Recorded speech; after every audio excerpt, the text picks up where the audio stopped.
Hello and welcome to our first panel conversation from Berlin here on the occasion at the UN General Assembly number 75. It's a very special General Assembly because first of all, it's the first one actually in 75 years that happens to be virtual. So also here at the Global Goals House, I'm really happy. My name is Bernhard, the head of the World Food Programme's Innovation Accelerator, to actually be moderating this panel here today about scaling innovations to disrupt global hunger. Now, some of you who may be joining us here in Berlin at a social distance setting, but also globally, you may be thinking about, food delivery. You might be thinking about like on a phone, you're ordering food, and that's what food delivery is. A lot of stuff that we are thinking about at the World Food Programme actually has to do with global hunger. SDG number 2, we have 10 years left to actually reach that goal of achieving a world with zero hunger, and we need to do more to reach that. Now, sadly, actually, the situation right now is even getting worse. So while in the last 20, 30 years, the long-term trend is still positive, the last 5 years, we've actually increased the number of hungry people, but because of climate change, because of COVID-19 socioeconomic effects, it's actually really dire, the situation right now. So the number of acutely hungry people, so that's people who are at risk of dying from famine, is actually expected to increase from 149 million people to 270 million people by the end of the year, unless we do something else. And this is also where this panel here comes into play, where we're talking about innovations, how to scale it, how can we disrupt global hunger and really move the needle and the trajectory of that movement towards zero.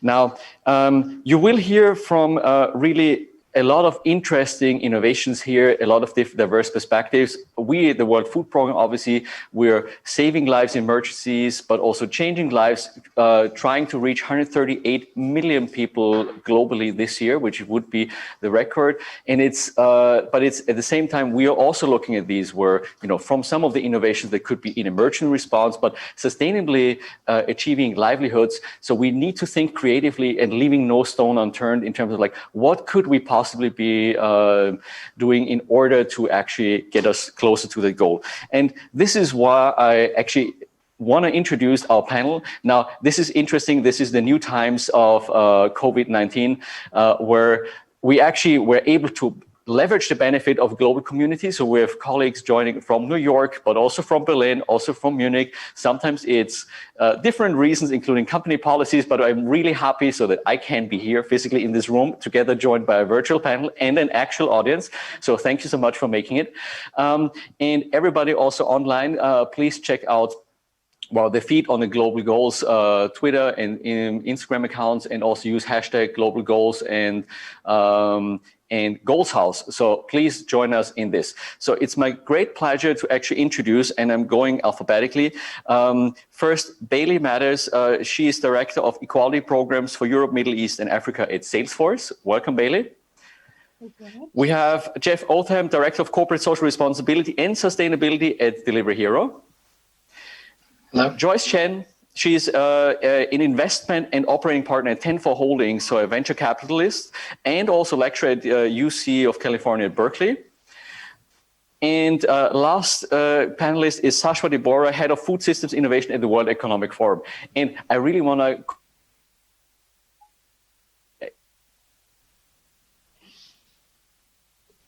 probably it will be getting brighter on their side. But why don't we kick it off and dive straight into the panel here? And we are trying to make this lively, and like this is where we also want to, also get you as the audience, as you're here in the room, but also online joining us, thinking about like what can possibly be done. And it's where maybe starting with Bailey from the conversation. You're working for a tech company, Salesforce. You work with clients in every possible sector. I mean, what do you think can businesses do to disrupt global hunger?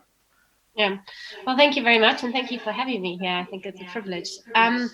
So obviously the natural answer would be IT can be used to scale all of these solutions. But what I want to go is a little bit further, because a lot of times people think about disrupting hunger. That means, your organization has to work in some food industry. It needs to be something to do with agriculture or a restaurant business.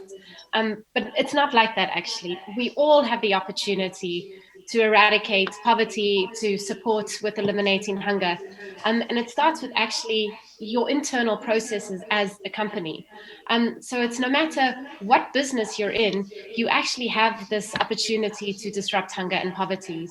If you can think merely beyond your product and actually think about the overall impact that you can make, to really focus on like building your teams right from the beginning. Like, what is your mission-driven team? What are you aiming to do? How can you align all of your values with the company work? And how can you make sure that you're inspiring your team to go beyond just making profit? I think at Salesforce, we're incredibly lucky to see all of our customers and how they use technology to obviously improve their business. But we try to advocate for them to go a step further. Like, how can you embed volunteering? Because volunteering can really help organizations give back to community. How can you sponsor events or give grants to organizations that need them? What other mentoring processes can you put into place? Because the lack of hunger or access to opportunities go beyond just a simple, I need food. It's really about how can you provide opportunities for people. One of the other things that we really focus on is a pledge 1%. So trying to get companies to think about how can they give 1% of their equity, 1% of their time, 1% of their product, 1% of their profit in order to help with the Sustainable Development Goals. No, and I think it's interesting that you're saying it's not just about food companies or companies that are in the agriculture sector. Now, we have the pleasure to actually having Jeff here, who is a food company, so with Delivery Hero.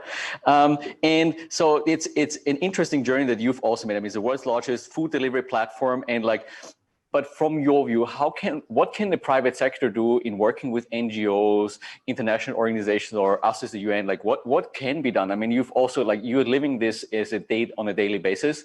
What is your advice for others out there?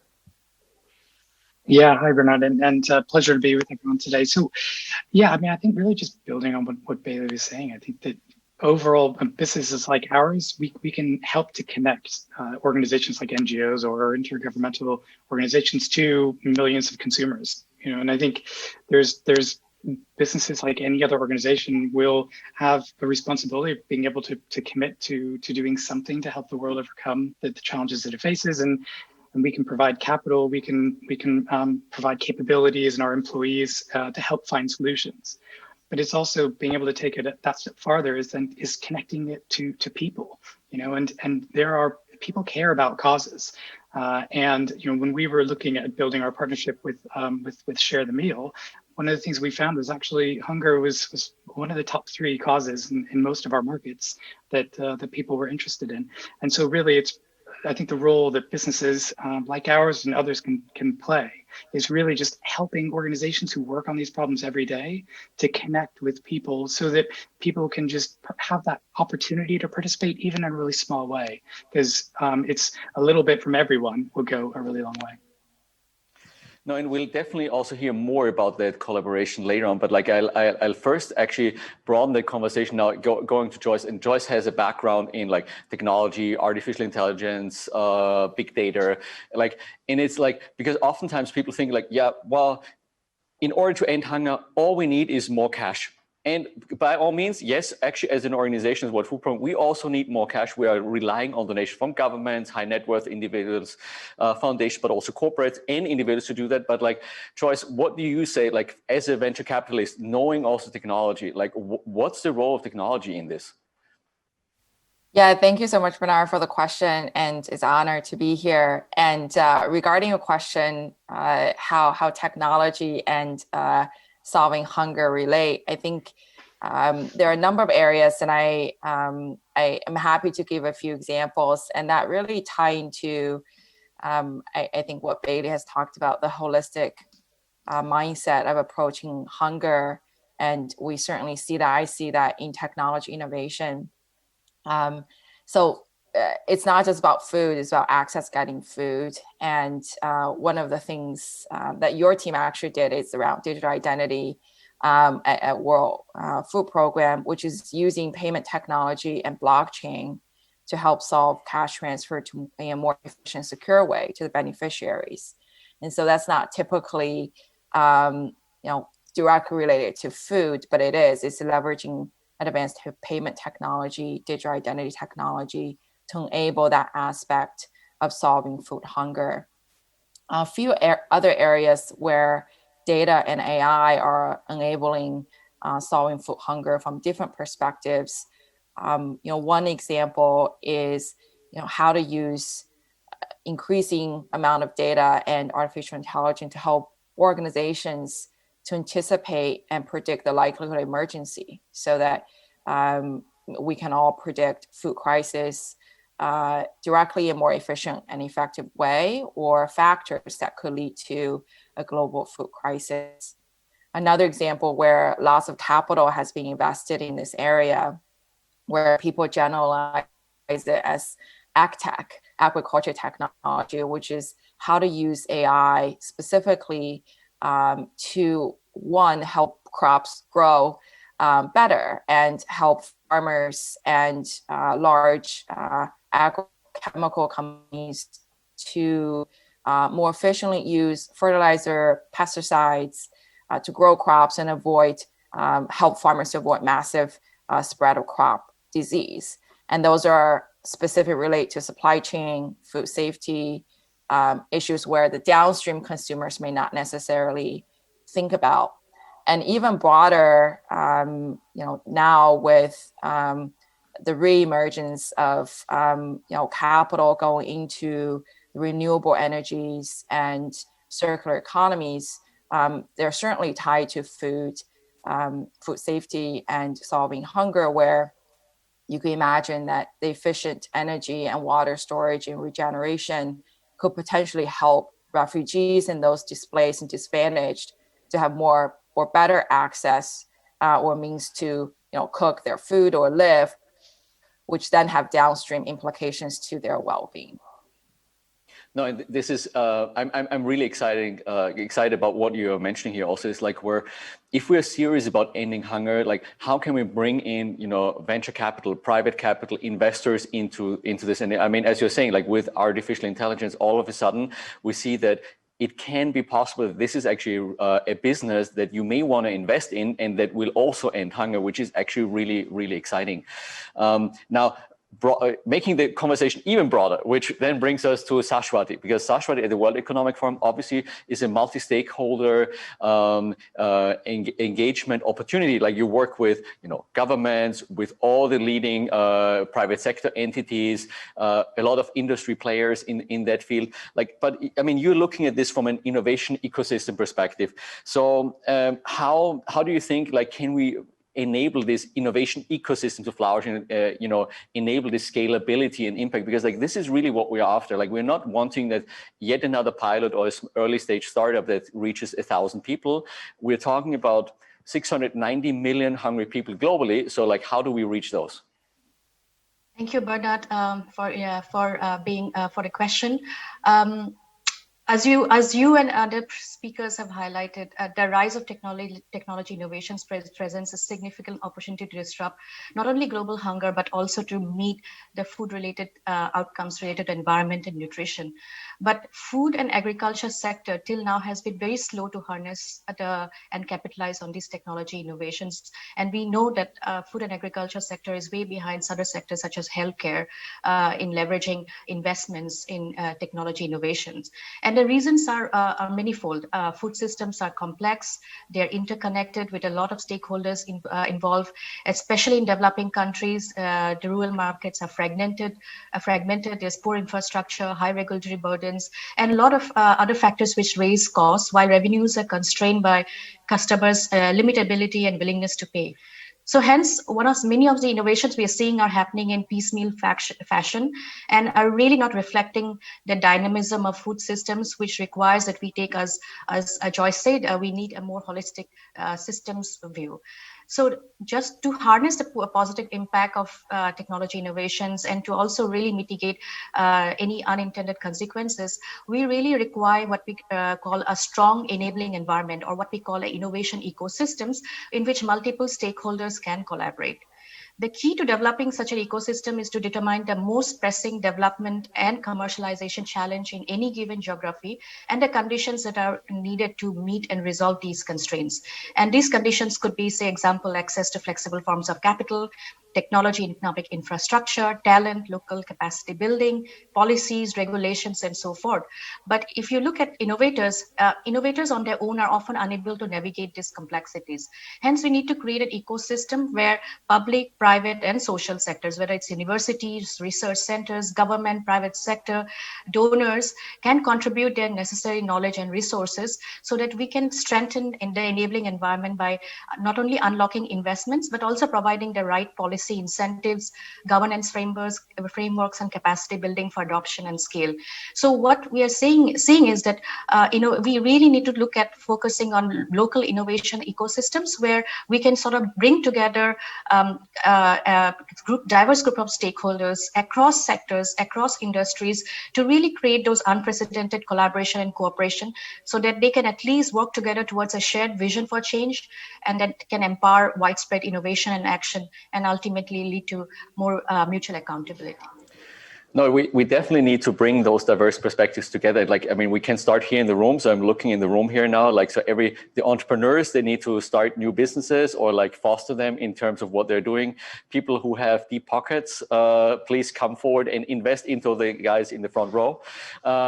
And others who have other means of funding, like there's definitely opportunities also for the corporates, like actually how to chime in. I think you're touching upon an important point, Saswati, which is like, hunger or food insecurity is a remote issue for a lot of us. Like, actually, luckily for a lot of people, hunger is not a pressing issue.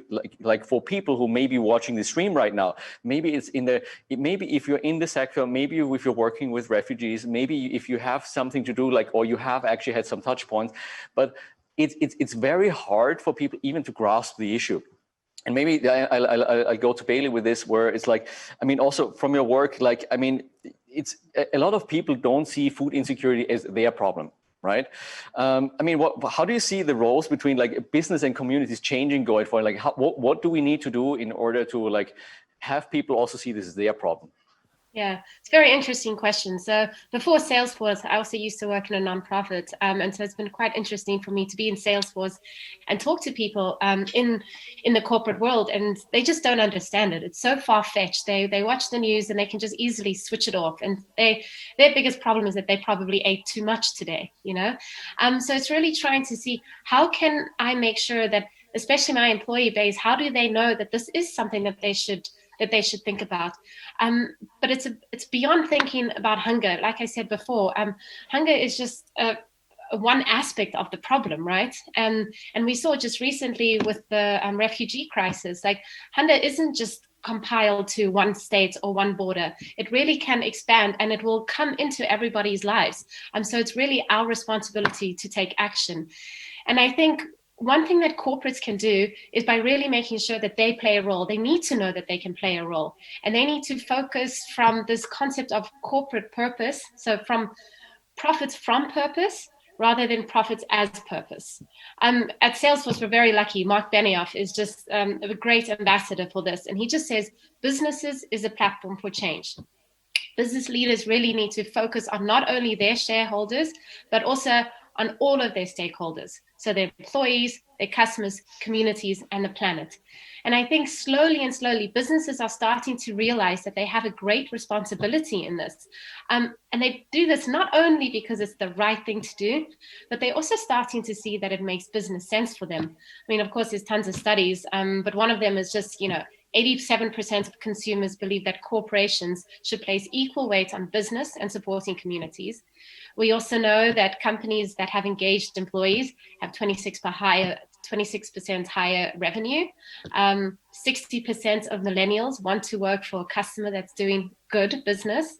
And companies that have giving back programs have a 2.3 employee retention rate.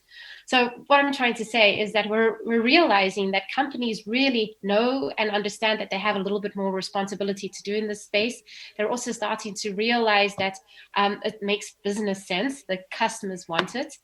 And they really need to figure out how can they start to change the way of working so that they're thinking about, poor communities or poor customers, poor consumers as their customers, and adapting their processes that way, and figuring how can they innovate and find those areas of shared value, so where there's business profit and the community actually benefits.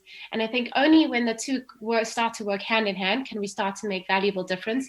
But we're slowly getting on the way there and really trying to educate the employee base and educate people that are not in the need that this actually does affect them. Now let's talk about a specific example then, and this is an exciting collaboration or partnership that actually World Food Programme's Share the Meal app has together now with Delivery Hero. So Jeff, why don't you tell us more about what we just announced actually? Yeah, of course. I mean, I think it kind of builds off to the to the point that Bailey was making and the question you were asking earlier, which was, world hunger is a massive issue. How could a member of the public kind of act or contribute against such a huge issue? And that's, I think, what drives a lot of feeling and thoughts around, well, it's not my problem to solve. It's the World Food Programs, or it's the UN, or it's my national governments. And I think kind of what Share the Meal did really, really well is they made a very simple and engaging app that allowed an individual to add a donation or to make a donation to feed a meal to someone who was going hungry, and that donation was then fed through the World Food Program's programs. And I think it was that simplicity and the design that made it so easy. We just loved that.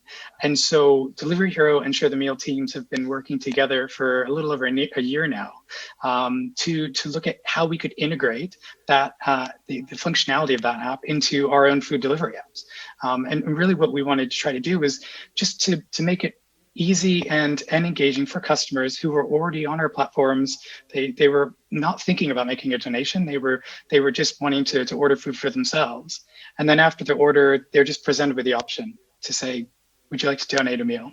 And it highlights a World Food Program campaign or initiative, and it gives the customer an option in terms of how much to donate. And this is a fantastic example for me in terms of tech for good and a collaboration between the private sector and with an intergovernmental organization to look at really how we can try to take a great idea that Share the Meal and the World Food Program we're working on it and try to scale it through the interactions that we have with our customers. And we're really excited with this. We've just launched it in Bulgaria. We're going to be rolling this out in a range of our markets over the coming weeks and months. But it's all again driven by that idea that Share the Meal was promoting, which is break down this massive, big, challenging global issue to something simple, and empower people as individuals to play that small difference. Because again, if we all do a small bit, then we can actually have a really big impact together. No, so if you're wondering why I'm fumbling around with the smartphone here, so this is a small sneak advertisement. You can download Share the Meal on iOS and also on Android. And it's literally, I just press the button and now I just donated, right? And you can now combine this with Delivery Hero right now in Bulgaria, soon in other markets. You can order your meal and then also share a meal. So just combining all of this together. And what's exciting for me, besides the fact that I may have been involved with starting it, is obviously that it's the simplicity of this, but also that together we can achieve something big. Together we can end hunger. Whereas it may only take you 70 cents, euro cents, to feed a child for a day, but it's over 80 million shared meals. So it's $40 million that have been raised by this.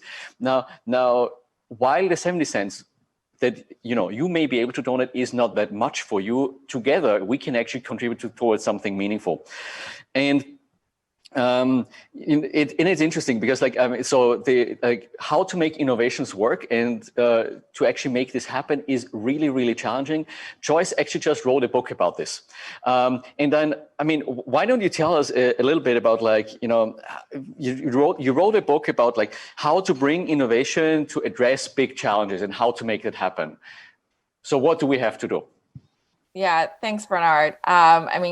We share some great examples here, and one of the punchlines for scaling innovations, which I've done in a few companies prior to my current role, is scaling innovation is really hard. It's like running a marathon, and it takes a lot of people and a lot of failures. But like a marathon, you take 1 mile at a time. and collectively you can reach the right outcome.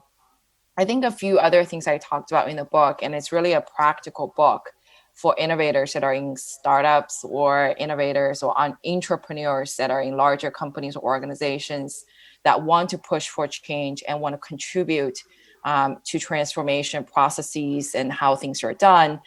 And four things that I talked about. One is having the process and methodologies to frame and validate an innovation problem.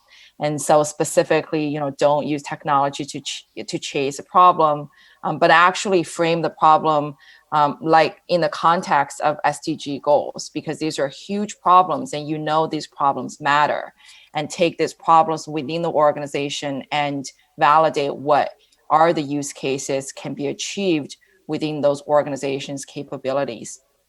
The second thing is very much echoing what Swati was talking about, which is, I think for any innovation to be able to scale in the short term and long term, it really takes a set of processes and this mindset of building a collaborative ecosystem to replicate successful outcomes from a microcosm of innovation projects to macrocosm globally. And you see that time and time again in startups and how they scale, and the same practice extends to every single organization, whether it's a nonprofit or for-profit company. And the third area is more for people who don't think they're innovators. And, we need everyone to think about these large problems. To a lot of things that we talked about is how to think like an innovator and how to have tools to build those business cases and to influence decision makers and say, hey, I want some capital and I want some resource to be able to carve out an innovation project to experiment because of XYZ, and then get other people on board to able to scale. So the ability and skill to be able to build the business cases, and I talk about some of those tools. I think lastly is organizational culture, awareness, and capabilities. Most people don't work in early stage companies or growth startups. Most people work in large organizations that have lots of policies, lots of processes, and red tapes. But if the organization can cultivate a culture of innovation and encourage that awareness and help people to build skills to innovate, then with all those things that we all just talked about, it will increase the probability of being able to scale innovation successfully. No, and it's fascinating when you really think about these aspects, like where I encourage everybody not only to think about maybe you're a startup founder and you just sold your last startup. Maybe there's something else you want to do and actually solve a bigger problem. I have a lot of people who come out and or say, hey, I want to do the following startup, and it's yet another dating app or something. So, maybe focus on something different, right? Maybe focus on something that's, on food systems, agriculture, having a business, but that also actually creates livelihoods and actually improves people's lives. And Saswati, what do you think, because you're the expert also globally looking at that, if you were a startup founder, what would be exciting areas, or maybe also for corporates that you say, in developing countries, why would you actually focus on that, and what would be exciting areas? Maybe people watching this or in the room here want to found a new startup, what would be exciting for them?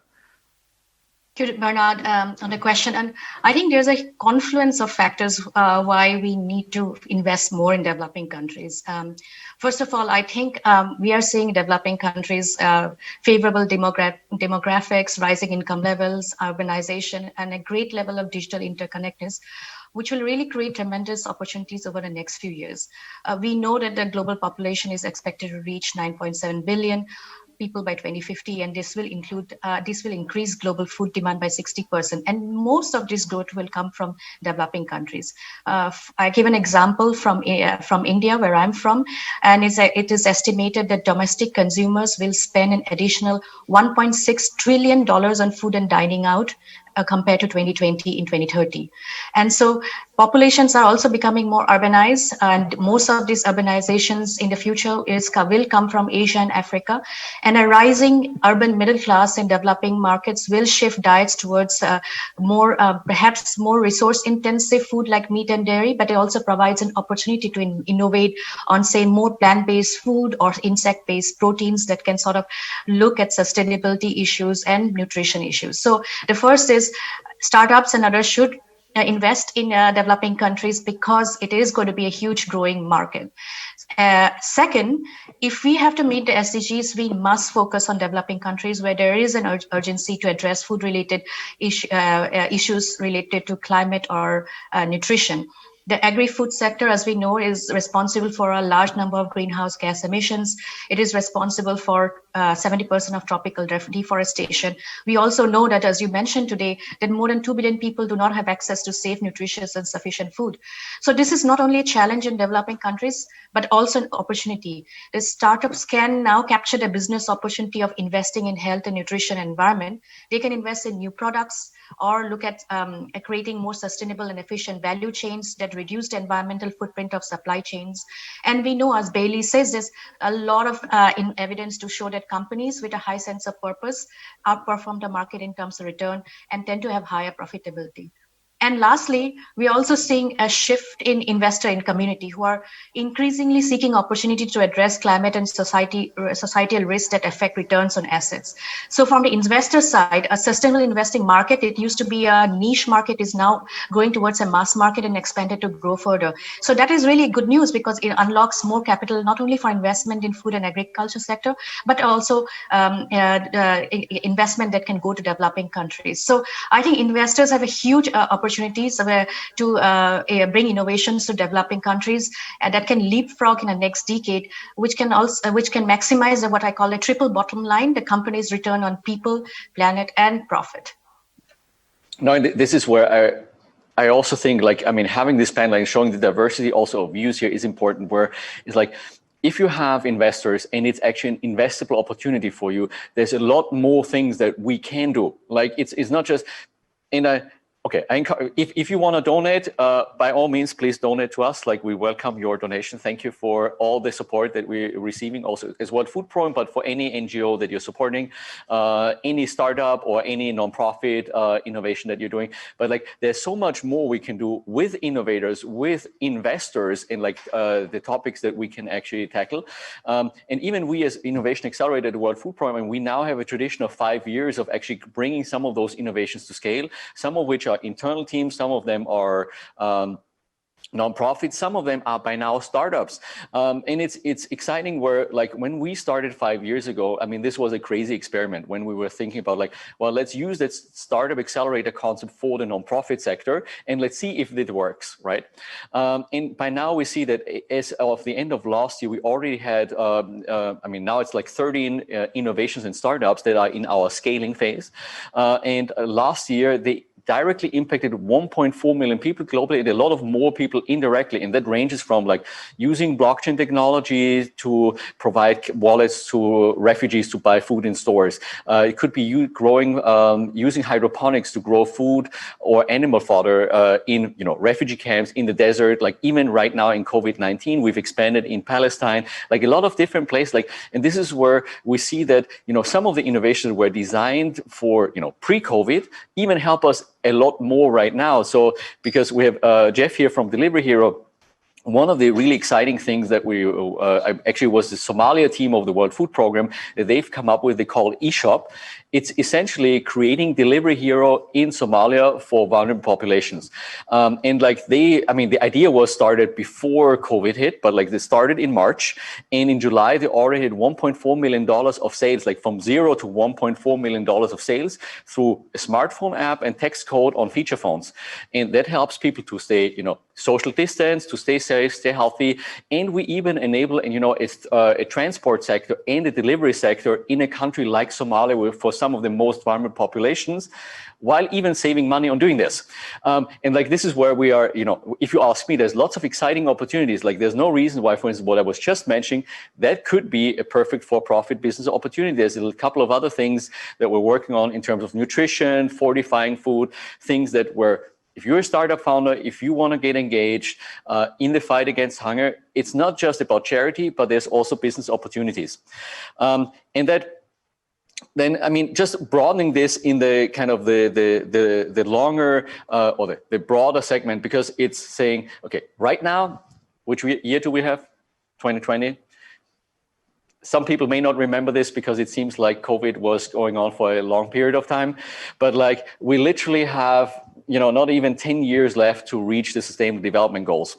And, the way this is looking right now for ending hunger, we are on the backwards trend. So we need to do more. We need to find innovation. We need to work with innovators to do this. One specific event that's actually happening next year is the 2021 UN. It's a food systems summit that is going to happen next year. And this is going to bring together, obviously, thought leaders, UN organizations, private sector, a little bit like a mini General Assembly or World Economic Forum just for food systems, with the specific goal of saying, okay, if we're serious about ending hunger, we need to do more. We need to bring actors together. So, Saswati, maybe to give this to you, how can we elevate, emerging innovations into this kind of journey there? Thank you, Bernhard. As you mentioned, in 2021, the UN Secretary General will convene a food systems summit, and this is part of a decade of action to achieve the Sustainable Development Goals by 2030. Now, food systems cuts across multiple SDGs, and we know that transforming food systems will be one of the most powerful ways to meet multiple SDGs. And so the summit is really focusing on really identifying bold new actions and innovative solutions and strategies that can deliver wide-reaching benefits across all of the Sustainable Development Goals. It's actually quite a milestone moment, and the Food Systems Summit Secretariat is specifically focusing on game-changer initiatives at both the grassroots and global level that are working to tackle some of these interrelated issues related to food and agriculture, really looking at how do we address trade-offs, how do we address externalities related to food systems, how do we enable innovation across all of the SDGs. And so this provides a unique opportunity to surface and elevate emerging innovations and local solutions that are multi-stakeholder and can be scaled up further through greater collaboration and action. At the World Economic Forum, we have been working for last several years on leveraging the role of innovations to address food systems challenges. And over the last year, we have been working with a diverse group of stakeholders to catalyze what we call regional food innovation hubs that can strengthen innovation ecosystems to address local needs and opportunities and also to elevate innovations, local innovations that are scalable and that can accelerate food systems transformation. And so while we are working on developing this in several regions, we are trying to support pre-competitive, multi-stakeholder and market-based innovations that will support the SDGs and will also bring innovations to scale. So I think for us, and I think for the broader community, the summit provides a perfect milestone to not only identify and amplify innovations, but also to really use this as a milestone to demonstrate progress on where we are in terms of meeting the SDGs and where we need to go in the next 10 years leading up to the 2030 SDG target. No, and I think this, what you also mentioned is like, we need to think broader about this. Like, we need to be more creative. Like, we spoke about this earlier in this conversation, where it's not just about like agriculture, not about just food tech. We need to think creatively. Like, sometimes hunger may have multiple causes, right? It might be it might be because of conflict. So definitely we need to call upon all governments globally to help us in the fight, and like actually on a political level to, you know, work with other governments and like conflict parties to actually stop conflict. But there's also climate change and natural disasters that actually, like, it might have been a community that's food secure that because of climate change or because of a natural disaster, all of a sudden is suffering from hunger. But then people might just also be too poor to provide for themselves and their families. So like they just don't earn enough money.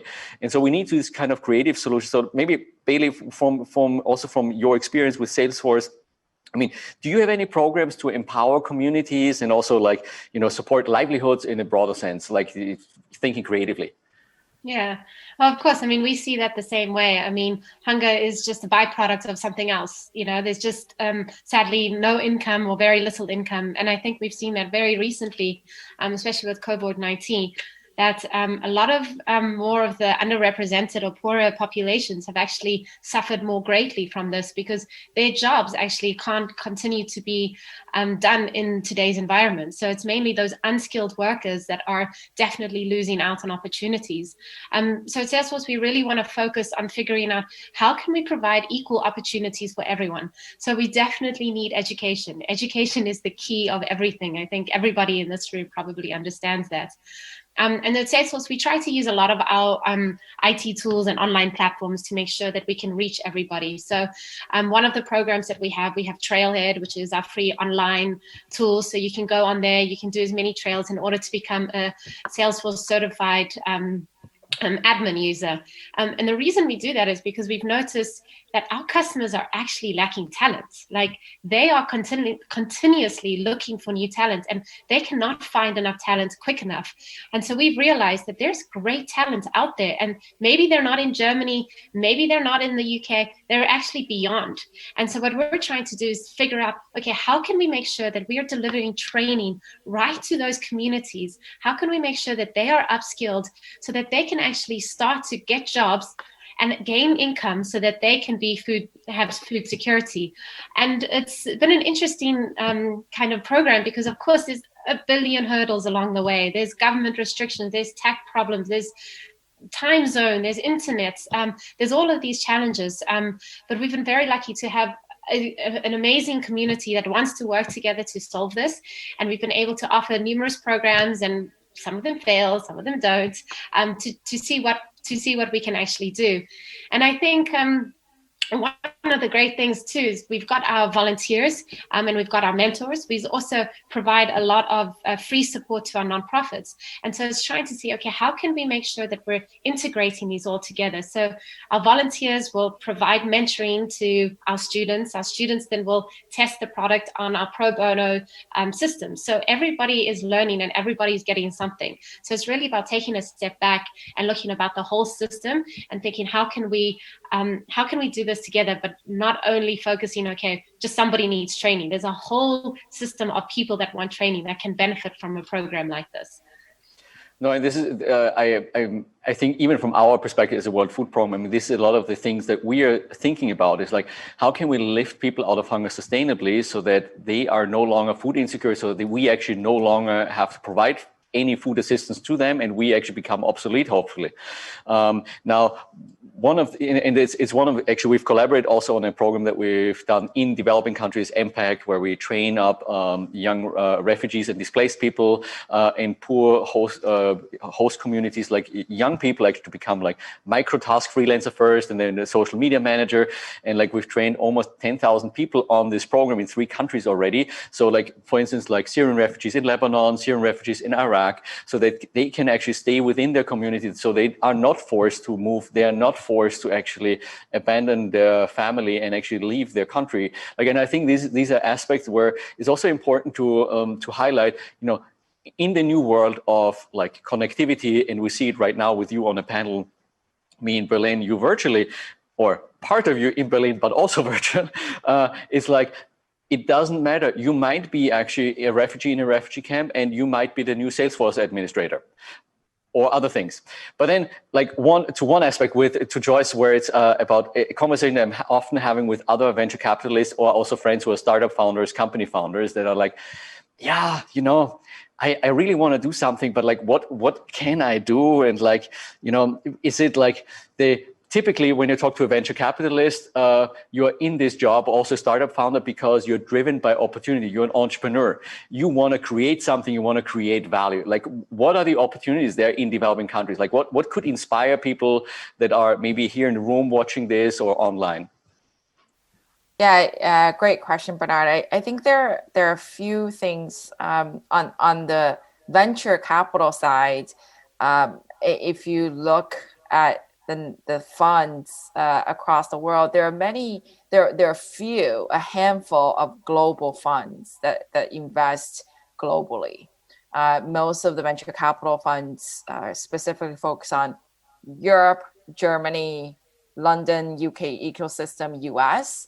And as one of the panelists mentioned before, I mean, emerging markets continue to be one of the fastest growing markets. The consumers and the makers and builders in those regions tend to be fast adopters and early adopters. And we saw that in mobile, in payment, in many different areas. And so as investors seek returns, on their day job, I think there is huge opportunity for thinking about how to actually direct that capital, given that the world is smaller, and there are many opportunities in the emerging markets. So I think one is on the fund side, and with this re-energized vision on ESG, sustainability, investing, sustainable innovations, and with significant number of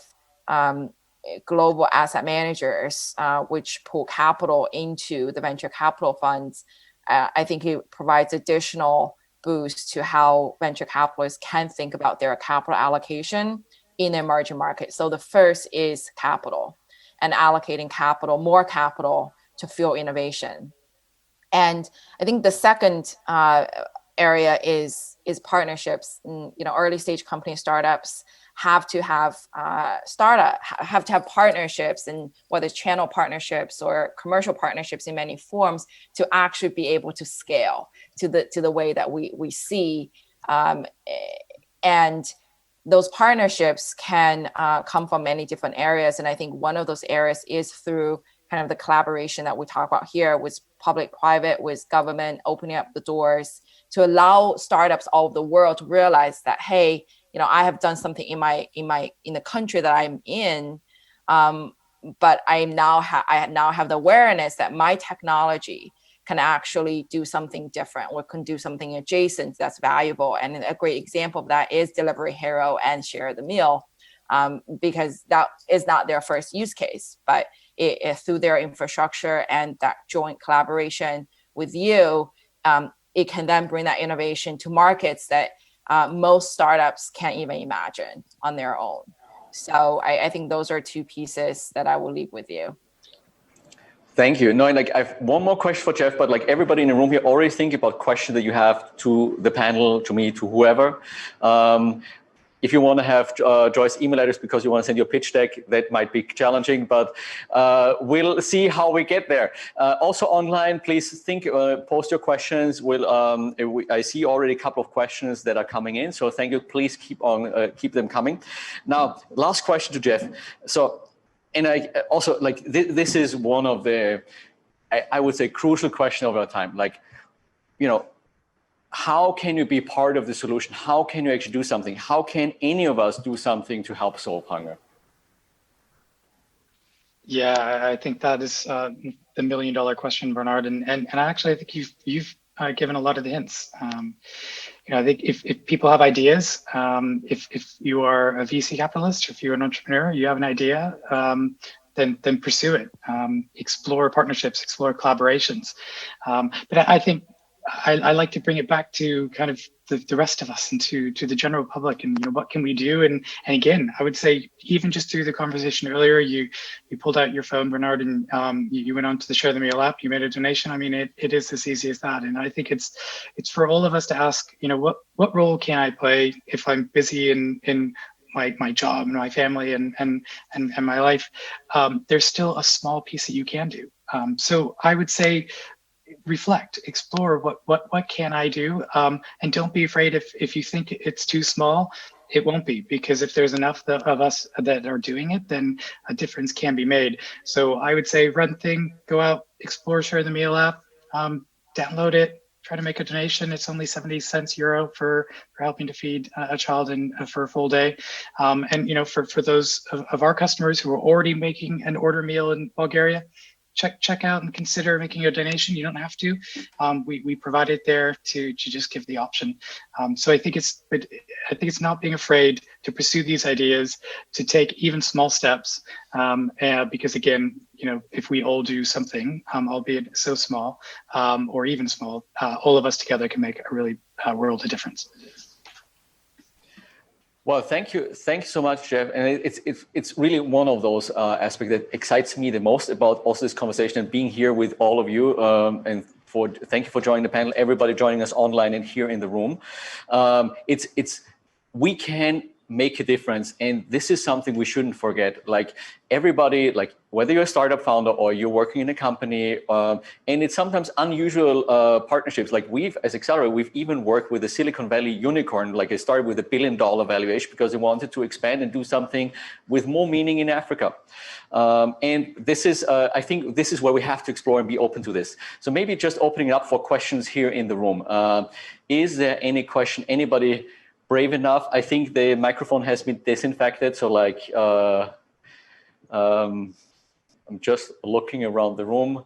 Anybody brave enough right now? Is this a question? Yes. The microphone is walking over to you. Maybe introduce yourself and then what's your question? Yeah, okay. I'm working for an international organization called Solidarity International. It's a small-scale organization. And we are supporting different projects in different regions having to do with hunger. So if you allow me, I really think it's a deficit of this panel that hungry populations are not really self-represented. It's a very important element of our work, and we really see the difference if they are represented and if they participate on an equal basis in such kind of discussions. And then in the same vein, of course, there are different businesses too. In our projects, we see hunger caused, for example, by growing monoculture crops or war fueled by mineral extractions, etc., where, of course, also businesses are very much involved, without doubt. In other words, hunger is caused also by injustices of various kind and of huge scale. So my question would be to all panelists, what about innovation and injustice? Can we do something in that direction as well?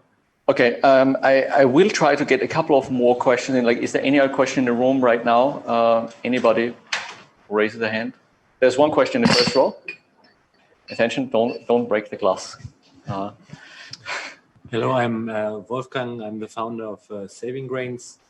We're looking to set up the Airbnb for safe crop storage to avoid post-harvest losses in sub-Saharan Africa. We are a small startup, and I mean, obviously, like any startup, financing is always a challenge. But the particular challenge that I wondered if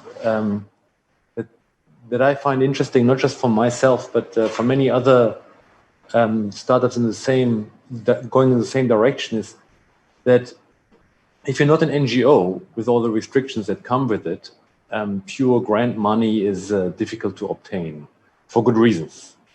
At the same time, if you are looking at really tackling these challenges and going into these high-risk markets, obtaining commercial capital comes with such a heavy risk adjustment that it makes it really tricky. You're sort of at the butt end of both types of funding, pitching you in an awkward position.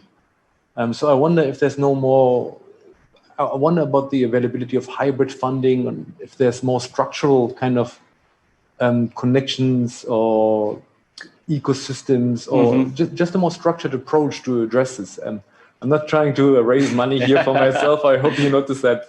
But I think it's actually a problem for many entrepreneurs and startups. So, but if anybody on the panel or in the room or online wants to give Wolfgang money, so like you know where to go. Let's go with the first question, like about innovation and injustice. Like maybe Saswati, like what do you think? Like how do we tackle injustice in innovation, and also like be more inclusive in all of these approaches? Like what would you say? I think it's an excellent question, and I do understand the question by the speaker. But I think what we have to understand also is that several of these emerging innovations, I mean, they do raise concerns about the health and safety, the environment, ethics, but also, you know, the unintended consequences on inclusivity. I mean, will they deepen the divide between the rich and the poor, or be concentrated more in developed countries? So we really need to understand these trade-offs and the concerns, and especially whether women, youth, developing countries, smallholder farmers will have more access to the innovations that are emerging in several of these geographies. And I think one way to address is to really ensure that a voice, it's is a level playing field. There's a voice for the more low-income communities, for the disadvantaged. There's public dialogue on the need for scaling innovations. We look at innovative governance models which are more inclusive, which allows for more trust building, which allows for more empowerment of small-scale actors in food sector. And we also need more greater research. So I think what we need to do, is to create and design spaces where we have multi-stakeholder models, which are not only pre-competitive, but also are allow for sort of spaces where disadvantaged or people who don't have the voice can be part of these dialogues, can be part of these spaces, so that we can sort of mitigate any unintended consequences by building trust and by allowing for spaces where we know what we are addressing is meeting the needs of the poorest and the hungry people who obviously don't have who can't be in these panels, but whose issues are as important to be reflected in innovations that are being done on the ground.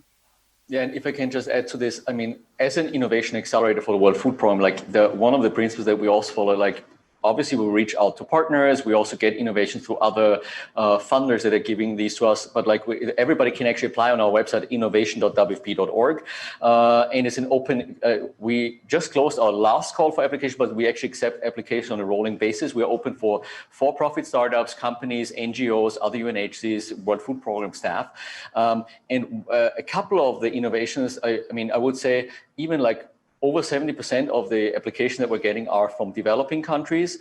Now, I think there is a different, everybody who can work on innovation, other accelerators, other investors, if you're working in developing countries, I applaud you. Please keep on doing that great work. I think we need to have more of that. But we have great examples for like the hydroponics example that I shared. Like it was actually submitted to us by a refugee, Taleb Brahim, that's his name, from the Sahrawi refugee camp. So he's a Sahrawi refugee. He submitted that idea to us, and like actually that's one of the innovations that's now scaling in 10 different countries. So like it's not just I think it's not a one-way street. And then I'll take your question online, and we have only a couple of minutes left, so we'll need to have a quick answer. So I'll ask. I think I'll give this to Bailey. The one of the questions that's come in is like, what are we missing? What are the untapped resources, opportunities, people, or places that you have seen that could address hunger or achieving the global goals?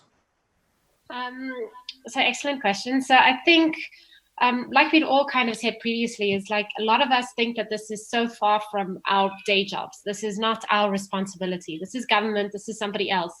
And I think we really need to stop that thought and realize that things are happening on our clock in our cities. We have Black Lives Matter movements. We have climate change. We have things that are happening that we can actually help avoid by doing just our little bit that Delivery Hero alluded to earlier. So what are we missing? We're missing training of people. Again, I think this is super important because I think education and the youth of our future are for us, and they're the ones that can help us end extreme poverty or eliminate hunger going forward. And I think we need to be a little bit more brave and creative in the way that we embody these solutions. So I understand that corporates, I mean, I'm from a corporate and things aren't easy, but we really need to start to challenge the norm, to say, okay, why can't we hire this person from this country? Why can't this system be safe if we put it into the cloud? These things are just, they were normal, but nothing's normal anymore. And I think we all need to just be a little bit more bold in what we do and say, okay, how can we be creative in making some solutions? You know, technology can play a huge role in upskilling people, in bringing jobs to other communities. It's really about how can we improve the social mobility? What programs do you have in-house to even work with apprenticeship programs to make sure that this talent is there? So people are getting jobs, people are getting income, so that hopefully this is also another way that we can solve this problem. Again, there's so many great innovations out there, and I'm really speaking a lot to the corporates because they do have a big role to play, and they do have a huge responsibility. So if we can change those mindsets a little bit, I think that there's a way for us to move forward. So just quick question, because we have to wrap up. Joyce, for the gentleman in front row, how does he get more affordable funding? Like, what does he have to do? Like 20 seconds. Yeah, thanks, Bernhard. I think the innovation accelerator that you've been building, it's probably one of the future models that people have to replicate, in a sense that people with capital who don't necessarily know how to help entrepreneurs on the ground because they don't have subject matter expertise will require something like your team to be helped to deploy those capital. I think that's one channel. I think the other is there will be changes, I think, in the funding model with the push of technology companies and funds in investing for impact. And right now, a lot of those capital come from the larger global organizations and from asset managers and investment firms. And if you look at where the wealth is and where the model is headed, is technology companies around the world have some of the best cash flow in the world, and they have tremendous wealth, and that wealth can be deployed through programs that Bailey's talking about. It can be deployed through their corporate venture capital programs to help entrepreneurs like the one who raised the question, and can be channeled through your program. So I think those are the models that people need to consider. I'll try to make sure, so maybe there's a connection that we can make. I want to thank you, our esteemed panel from across the globe that really joined us, everybody who joined us here in Berlin today. It was a real pleasure to have you, everybody online. Thank you so much. Please use social media, Global Goals and Goals House with the hashtag. Follow us, World Food Program Innovation Accelerator, innovation@wfp.org. And with the power of what we heard, technology, companies, multi-stakeholder, but also VCs, and also using creative ways of actually getting things together, we will be able to end the hunger. I'm very positive about this. Thank you very much for joining us, and have a great day.